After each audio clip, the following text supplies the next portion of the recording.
Bonjour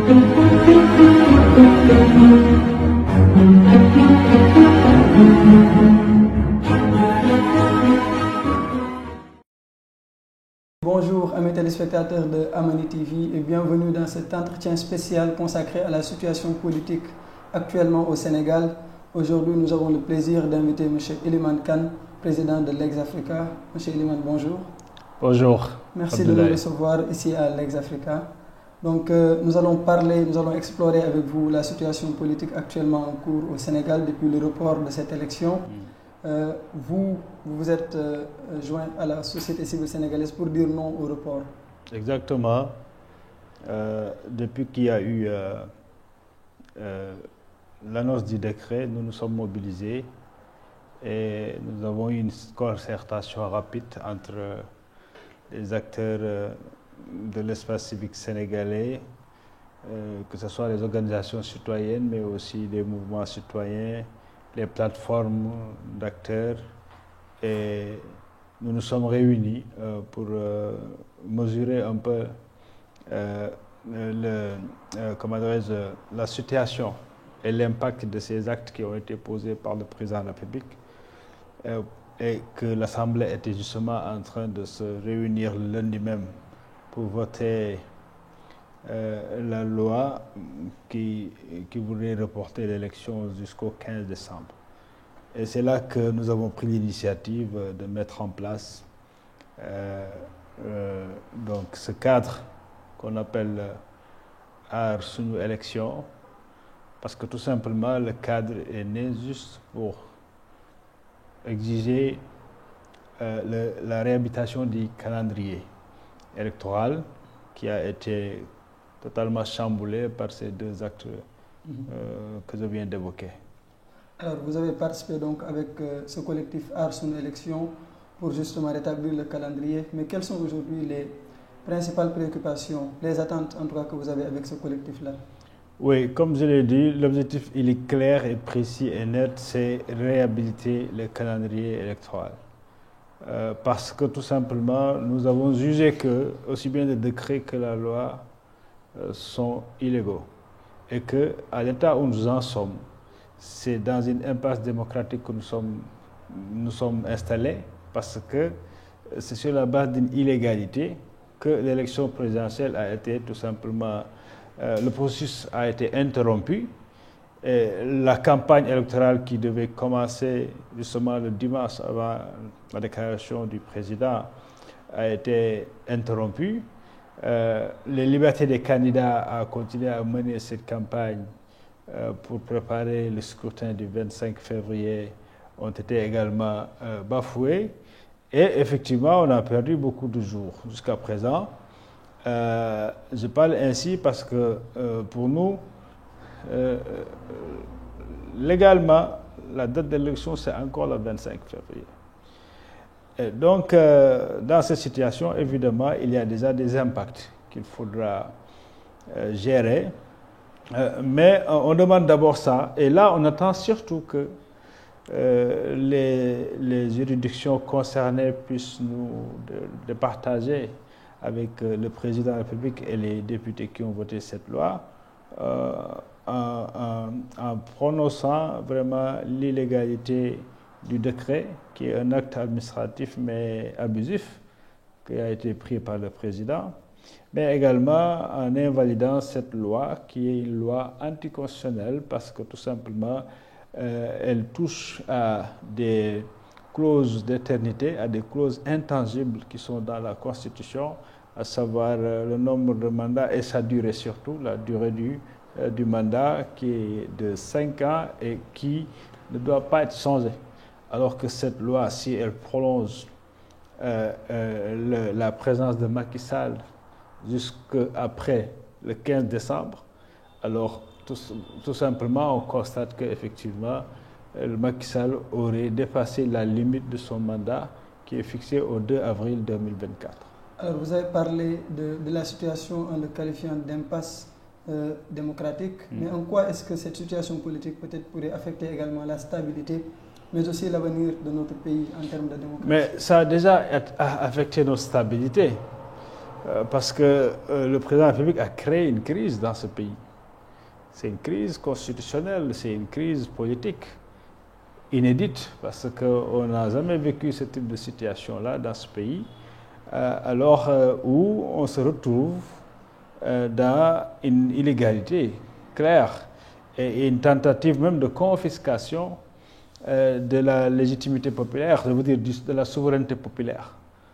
Parce qu'on est en train de doter au peuple sénégalais, à chaque citoyen sénégalais, cette souveraineté qu'il a de pouvoir choisir et décider donc à élire le premier représentant de ce pays, à savoir le président de la République. Et selon notre constitution, cela ne se fait que tous les 5 ans. Et c'est le seul moment que le citoyen sénégalais a véritablement dans l'organisation actuelle de notre démocratie pour pouvoir exprimer son pouvoir de décision par le vote. Alors le fait de confisquer cela est assez grave. Et c'est pour ça qu'on l'a qualifié de coup d'État constitutionnel. Donc il y a une rupture d'égalité constitutionnelle qui est manifeste. Et si nous dépensons le 25 février sans que tout ceci soit rectifié, nous installons carrément dans un coup d'État parce que l'actuel président serait resté illégalement au pouvoir à partir de cela et n'aurait pas préparé les conditions de sa succession. Voilà, donc cette crise maintenant a des ramifications. Depuis, ce pays ne fonctionne plus correctement, l'économie est au ralenti, les gens sont dans la crainte quotidienne et hésitent pour sortir parce qu'il y a eu quand même quelques émeutes. Et après ces émeutes-là, malheureusement, on a enregistré 3 morts, 3 personnes qui ont perdu la vie. Et il ne s'agit que des jeunes en plus. Donc voilà, nous sommes dans une crise, finalement une crise criminelle, parce que des jeunes ont perdu la vie dans cela. Et puis voilà, il y a des manifestations qui se font de façon permanente. Et ces manifestations-là, vous aviez, avec le collectif Art sur nos élections, vous aviez appelé à une manifestation qui a été frappée d'interdit. Quelle a été peut-être votre réaction? Comment est-ce que l'organisation, le collectif a réagi? Oui, c'est-à-dire que nous, on essaie de se contenir un peu pour essayer de ne pas être comme Macky Sall, qui a été très violent contre le peuple sénégalais, en prenant ces actes-là et en laissant donc les forces de défense et de sécurité tirer sur des manifestants. Donc ça nous a bien évidemment choqués et pas totalement surpris parce qu'ils nous ont habitués à enfreindre les règles et les libertés des citoyens, surtout cette liberté de marche qui est dans notre constitution depuis 2001. Hein, voyez-vous, et donc il y a beaucoup d'abus par rapport à des interdictions concernant ces marches-là et également d'autres formes de liberté, notamment l'utilisation d'Internet qui est tout le temps intempestivement coupée, hein, tout simplement pour empêcher aux Sénégalais d'échanger entre eux et en même temps créer d'autres problèmes parce qu'il y a des ramifications sur le plan économique, parce que dans une économie informelle où beaucoup travaillent avec Internet. Donc il y a tout ceci qui est très regrettable et nous l'avons regretté. Maintenant, pour le coup, nous avons accusé dans une perspective tout simplement de pacification, parce que nous, notre mouvement est un mouvement non violent, mais un mouvement ferme pour revendiquer les droits des citoyens. Alors, pour une fois, on peut laisser passer, c'est-à-dire on peut aller rediscuter sur la base de la lettre qui nous a été fournie par le préfet. L'argument soulevé est l'argument du trajet, qui serait un trajet stratégique pour perturber la circulation. Mais bon, on lui a rétorqué qu'il n'y a pas un trajet où on peut faire bloquer la circulation sans que ça n'ait un impact. Donc ça, c'est un argument qu'on peut quand même considérer pour avancer. Maintenant, essayons d'aller au-delà en choisissant un autre trajet. Ce qui a été fait avec lui et ce qui nous a permis de reprogrammer cette marche pour le samedi 17 au matin à 11h. Et donc cette marche, cette fois-ci, nous la ferons. Alors, si on voit bien, vous aviez bien eu des attentes en organisant cette manifestation, est-ce que peut-être vous étiez confronté à des obstacles à raison de cette interdiction, ou vous parvenez jusqu'à présent à gérer cette mobilisation-là? Oui, bien sûr que ça a un impact, parce que beaucoup étaient prêts à sortir. Les gens sont en colère dans ce pays. Et donc cette marche était un espace dédié pour l'expression de cette colère, mais surtout pour montrer au Sénégal, au président et au monde entier que le Sénégal refuse ce qui est en train de se passer ici. Alors donc, mais ça, je pense que nous y avons travaillé pour remobiliser. Et justement, il y a, c'est vrai, l'information qui n'est pas totalement distillée comme il le faut à temps réel, mais nous y avons travaillé pour réinformer les Sénégalais, les citoyens, les remobiliser et leur permettre de rester debout et prêts pour faire face à cette forfaiture que nous sommes en train de vivre. Et donc, même vendredi, la veille, nous avons une réunion pour mobiliser toutes les parties prenantes, que sera une assemblée des parties prenantes et où la tribune sera donnée à toutes ces parties prenantes, mais qui sont nombreuses et diversifiées. C'est-à-dire qu'il y a aujourd'hui plus d'une centaine d'organisations et de plateformes d'organisation qui sont dans cette plateforme-là. Et puis, voilà, diversifiées, des jeunes, des femmes, des organisations civiles, même des ONG, alors les syndicats, presque l'essentiel des syndicats, pour ne pas dire tout, sont là-dedans, et même dans plusieurs secteurs, pas seulement de l'éducation, mais de la santé, du transport, du commerce, hein, etc. Donc, des télécommunications, donc toutes les entreprises réunies, hein, qui sont dans cette plateforme-là et qui seront mobilisées le vendredi la veille pour que nous puissions tous ensemble aller à cette marche-là avec tous les citoyens indépendants qui vont rejoindre également. Alors, si on voit la situation précédente, est-ce que vous êtes préparé peut-être à éventuellement d'autres complications de diverses sortes qui pourraient peut-être venir compromettre ces programmes que vous avez? Est-ce que vous avez des stratégies pour peut-être contourner des difficultés probables? Oui, d'abord pour la marche, je pense que de manière ferme, nous allons la faire. Et je pense que les autorités ont compris cela. Et je ne pense pas qu'ils vont l'interdire cette fois-ci. Alors, en tout cas, nous faisons le travail pour les préparer à ça. Et maintenant, ensuite, effectivement, il n'y a pas que ça. Il y a beaucoup d'autres initiatives donc sur les campagnes digitales. Et nous encourageons les veillées nocturnes. Il y a déjà, ça se fait avec les universitaires qui sont aussi membres de cette plateforme. Les journalistes ont commencé, particulièrement dans leur lutte liée aux exactions dans leur secteur aussi, et à la violence qui est faite sur les journalistes sur le terrain, et aussi d'autres formes d'initiatives de ce genre. Les acteurs des cultures urbaines commencent à se joindre à nous. Il y a déjà des opus proposés par, si vous avez vu le positif Black Soul, ensemble. Et puis voilà, tout ceci, on le met ensemble, en synergie, pour maintenir la conscience populaire, la maintenir mobilisée jusqu'à ce qu'on en finisse avec cette forfaiture-là. Alors, au niveau de la société civile, il y a peut-être, au vu de ces explications, cette cohésion, ou en tout cas ce mouvement d'ensemble, mais est-ce qu'il y a des possibilités, en tout cas pour le moment, avec les autorités actuelles, des discussions qui s'engagent, ou en tout cas des discussions que vous pourrez peut-être avoir avec eux, ou jusqu'à présent ils sont dans leur coin et vous travaillez dans votre coin? Non, les autorités, je pense qu'elles sont à l'origine des problèmes. Et donc elles ne sont pas ouvertes au... Ah non, je pense qu'elles font des pieds et des mains pour essayer de rencontrer les acteurs. Nous recevons beaucoup d'appels tout le temps, oui, même des tentatives de rencontres avec le président de la République. Mais ce n'est pas ce qui est important aujourd'hui. Ce qui est important, c'est de travailler avec les citoyens pour les mobiliser pour montrer qu'on n'est pas d'accord. Ça, il faut que ça soit clairement acté.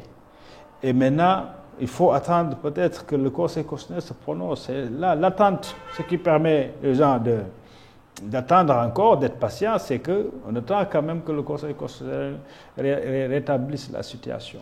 Mais les gens restent mobilisés et je ne pense pas que ce soit nécessaire. Je ne vois aucune utilité dans les rencontres avec les autorités, parce que ce qu'on doit leur dire, c'est ce qu'on dit chaque jour au quotidien, ils l'ont entendu dans les médias, c'est qu'il faut sortir de ça, il faut retirer votre décret, il faut retirer cette loi et nous ramener à la légalité constitutionnelle. Elles l'ont suffisamment entendu. Et ceux qui nous appellent au téléphone, nous leur disons la même chose. Alors, actuellement, à l'heure, êtes-vous optimiste par rapport au rétablissement du calendrier électoral? Je suis très optimiste. Oui. Parce que j'ai confiance en notre justice. Et je pense que le Conseil constitutionnel va prendre toutes ses responsabilités. Et là aussi, il y a un travail qui a été fait pour lui donner les arguments, de ne pas avoir aucun complexe pour le faire sur le plan technique.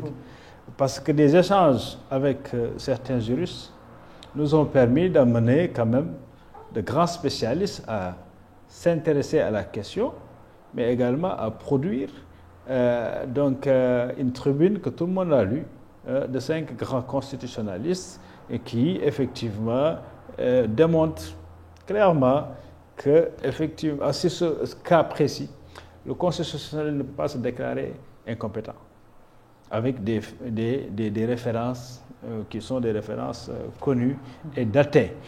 Donc, je pense que ça, c'est au moins un argument, s'il y avait encore des doutes au niveau de certains membres du Conseil constitutionnel, qui leur permet de prendre le courage à 2 mains et d'aider le Sénégal qui a besoin que seulement le droit soit dit. Alors, on a eu également à assister à une manifestation. Parmi les initiateurs, plusieurs, en tout cas d'entre les leaders de l'opposition, n'étaient pas présents sur les lieux de la manifestation. Est-ce qu'on pourrait, en tout cas, avoir l'assurance de son élection, des collectifs, en tout cas des organisations qui dirigent ce collectif-là, qu'effectivement, les têtes de ce collectif seront présentes sur le terrain? Vous parlez de quelle manifestation? Pour la manifestation de ce samedi. Ah, même bien sûr, nous serons les premiers là-bas. On ne peut pas organiser. C'est nous-mêmes qui avons fait la lettre d'intervention signée. Nous sommes les premiers à être là. On ne peut pas quand même appeler les citoyens, leur proposer un cadre et ne pas les accueillir dans ce cadre-là. Nous sommes là, nous serons là avant tout le monde pour les accueillir, pour qu'ensemble nous puissions marcher ce samedi. Et cela nécessiterait forcément peut-être l'encadrement des forces de sécurité qui forcément seront dehors également. Oui. À ce niveau, avez-vous des inquiétudes? Oui, franchement, moi je pense que les forces de sécurité vont venir encadrer cette marche. Parce qu'elles ont intérêt, et les autorités qui sont les responsables ont intérêt à permettre une marche bien organisée, pacifique, vaut même qu'elle soit silencieuse, et l'encadrer par les forces de l'ordre. C'est mieux que ces forces de l'ordre soient éprouvées à courir derrière donc, des émeutiers. Voyez-vous? Et donc, on a eu par expérience que toutes les marches qui ont été autorisées sont bien passées, calmement, dans la paix.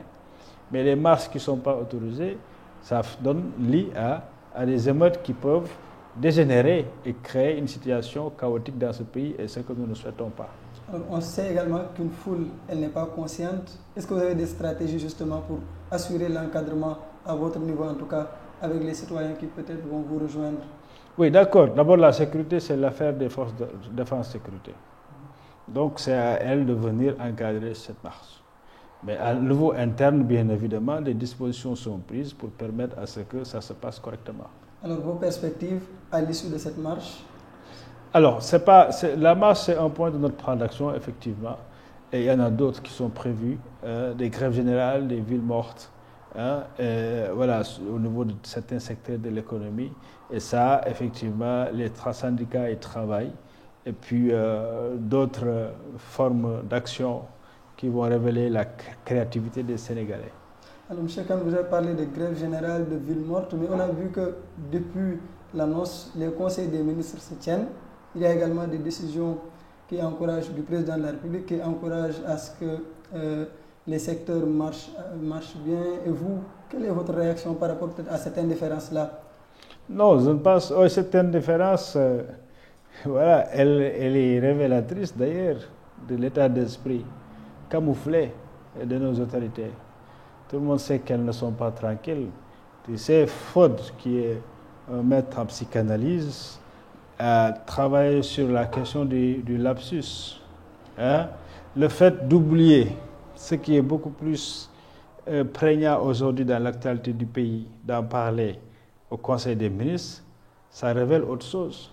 C'est-à-dire ce sur quoi il y a le silence, c'est justement ce qui les préoccupe le plus.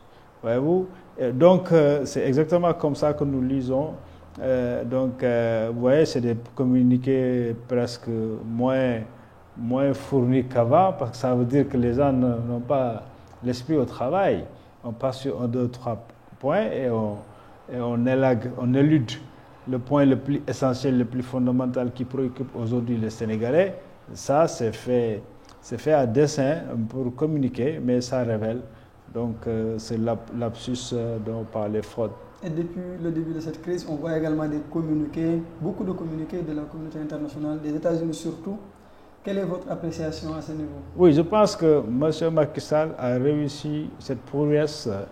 Je pense que le championnat que nos Lions devaient gagner à la Coupe d'Afrique, lui, il a finalement gagné dans le mauvais sens. C'est-à-dire qu'il a réussi à renverser la tendance par rapport à cette estime qu'il avait au niveau des différents partenaires étrangers extérieurs du Sénégal, dont certains même se bousculaient pour lui offrir des perspectives internationales après son départ du pouvoir. Mais il a réussi comme ça à remonter toute cette communauté internationale contre lui. Voyez-vous, toutes ces déclarations qu'on a vues, de partout, au départ certains hésitaient parce qu'ils n'avaient pas une bonne analyse de la situation, mais quand ils se sont rendus compte que les citoyens sont debout prêts et il y a un harcèlement qui se fait pour un retour à la normale, eux aussi se sont ravisés et ont changé de ton. Et maintenant, ce ton-là, il est sans pitié. Surtout les Américains qui persistent, matraquent la date du 25 février, mais également même l'Union européenne, la CEDEAO même, etc. Et si d'autres partenaires qui ont eu à se désolidariser par rapport à cet acte posé par le président Macky Sall. Alors, le président, il est sorti avec Associated Press pour attirer l'attention de l'opposition, en tout cas de la classe politique, sur une éventuelle, en tout cas, prise du pouvoir par l'armée, en disant de faire attention, sinon ils perdront tous, pour le citer. Oui, c'est quand même très maladroit comme sortie. D'abord, de le faire dans un média international, c'est là que je disais qu'il ne s'adressait pas à nous. Il s'adressait vraiment aux autres, peut-être pour que cela agisse, pour calmer un peu les acteurs politiques. Donc c'est une stratégie qu'il a mise en place. Bon, ça peut être ça. Mais de toute façon, c'est une stratégie maladroite parce que finalement, ça a un ton de menace qu'on a vu d'un président de la République qui menace ses propres compatriotes d'entrer dans une situation chaotique. Alors, s'ils ne lui permettent pas, lui, de continuer à rester ici, c'est quand même incroyable. Donc, je pense que le fait d'évoquer d'autres forces en dehors des acteurs politiques qui font penser effectivement à l'armée. D'autres disent, oui, ils parlent des forces djihadistes qui sont aux portes de ce pays. Alors, mais non, ça ne tient pas. Ça ne tient pas. C'est lui qui a la responsabilité d'assurer la stabilité de ce pays. Et il ne peut pas transférer cette responsabilité à des acteurs qui sont en dehors de la sphère de l'État. Il a justifié peut-être ce rapport justement en parlant de cette responsabilité-là d'assurer la stabilité. Oui, mais justement, assurer la stabilité, ça veut dire respecter d'abord la loi. C'est la loi qui assure la stabilité, le respect de la loi qui assure la stabilité d'un pays. Il ne s'est pas passé quelque chose de grave, d'aussi grave ici dans ce pays. On a connu des crises. On a connu des crises qui ont été assez dures. Mais on était en train de sortir de ça, avec le calme qui était revenu, la paix. Beaucoup d'acteurs ont travaillé sur ça. Nous-mêmes, nous avons organisé une semaine de paix, autre chose, etc., pour conscientiser davantage les citoyens, pour que les méthodes de lutte puissent quand même être apaisées. Mais c'est au moment d'aller vers la sortie qu'il crée lui-même une nouvelle situation. On allait vers des élections pour élire un nouveau président calmement comme les Sénégalais savent le faire. En 2012, on était dans ces mêmes situations-là, mais les Sénégalais sont allés voter tranquillement et ont élu Macky Sall. Pourquoi après 2 mandats, lui, il pense que ce n'est plus possible que les Sénégalais fassent la même chose? En quoi, lui, est-il plus puissant que tous les Sénégalais réunis pour assurer la stabilité de ce pays? Non, qu'il n'a qu'à faire sa part, et sa part finit le 2 avril, et qu'il se prépare à laisser quelqu'un d'autre venir faire sa part. Mais ce n'est pas lui de dire que oui, c'est moi seul qui puisse garantir la stabilité de ce pays, donc je dois prolonger mon mandat. Mais non, ça n'a pas de sens. Alors, on va peut-être finir avec ça. Vous, au niveau de la société civile, vous êtes en train de dérouler un plan d'action. Il y a également l'opposition. Actuellement, le combat est presque le même. Vous voulez que le calendrier électoral soit rétabli. Est-ce que vous pensez que ces combats-là que vous faites, que vous menez de façon dispersée, peut-être vous mèneront à avoir le résultat escompté? Je ne pense pas que ce soit les combats dispersés. Vous pensez que c'est organisé? C'est-à-dire que les perspectives ne sont pas les mêmes. Mais nous, la nôtre n'exclut personne. C'est-à-dire que nous ne pouvons pas aller dans une manifestation organisée par un parti politique ou un candidat, parce que tout simplement, nous ne sommes pas dans ces logiques d'enjeu de pouvoir. Une conquête peut-être de pouvoir. Nous ne sommes pas là-dedans. Donc, on ne peut pas. Par contre, nous prenons des initiatives pour regrouper et rassembler et unifier surtout tous les Sénégalais citoyens qui disent non. Alors, y compris les politiques. Donc, ils peuvent trouver leur place là-bas. Mais ils ne peuvent pas être devant. Voyez-vous? Parce que s'il y a un politique devant, il y a déjà un clivage, parce que d'autres ne se sentiront pas, etc. Mais il peut y avoir des gens qui sont même au pouvoir, mais qui sont contre cette décision de Macky Sall. J'ai entendu certains le dire. Alors, c'est des citoyens, ils peuvent venir manifester contre ça. Voyez-vous? Les gens de l'opposition aussi peuvent faire pareil. Tout le monde peut trouver son compte, mais c'est une initiative qui reste citoyenne. La vitrine aussi doit refléter la vitrine citoyenne, et ça, c'est notre responsabilité de veiller à cela.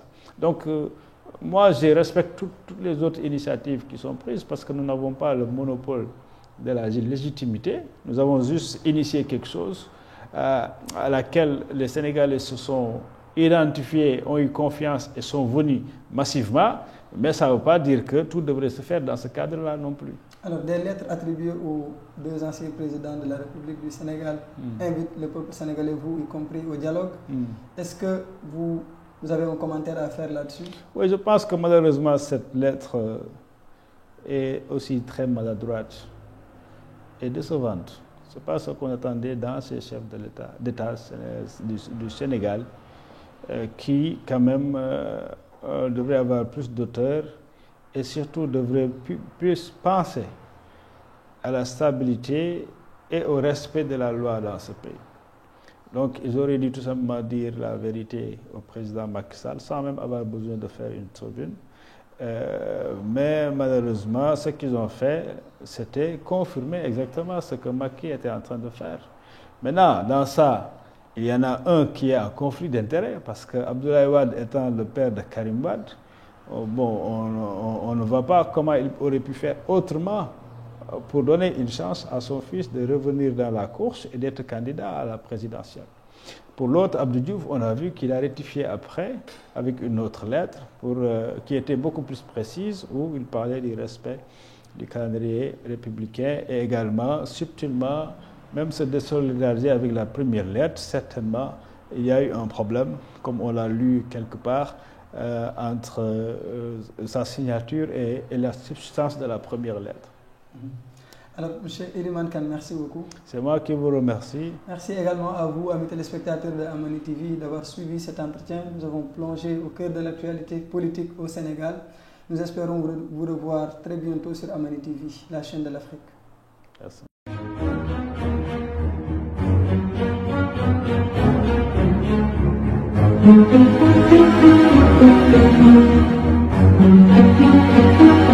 Thank you.